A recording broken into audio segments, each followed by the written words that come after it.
En aquesta guia veurem l'apartat de persones sòcies. En el mòdul podrem controlar les altes i les baixes de noves associades, així com veure les baixes o buscar persones que formen part de l'entitat. Les opcions de navegació que se'ns presenten són per cercar algun participant, canviar la vista entre actius o inactius o afegir noves persones sòcies. Anem a afegir un nou associat a l'entitat. Això desplega un formulari amb els camps que hem d'omplir i que seran útils per a diferents gestions: nom, cognoms, direcció. Aquesta informació també podrà ser modificada en qualsevol moment. És important, però, que sigui correcta, ja que alguns tràmits fets des de la plataforma podran utilitzar-la. El tipus de persona sòcia i la quota serviran per controlar els períodes de pagament tal com els haguem configurat a l'apartat d'opcions de l'entitat. Igualment, dades com el correu electrònic o el càrrec en junta serviran per a les funcions administratives com la gestió de càrrec i l'enviament de correus per a la convocatòria d'assemblees com la general o de junta directiva.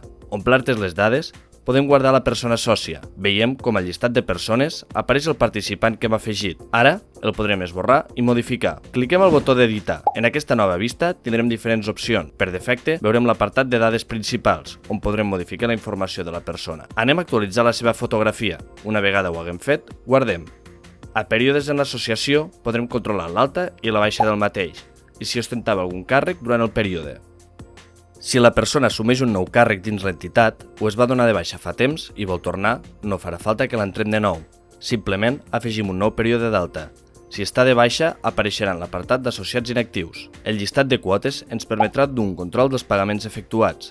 Si aquesta quota varia en el temps, també en conservarem un històric. És important que la informació de les persones sòcies estigui al dia. També serà important que configurem els càrrecs en junta tal com ho marquen els estatuts.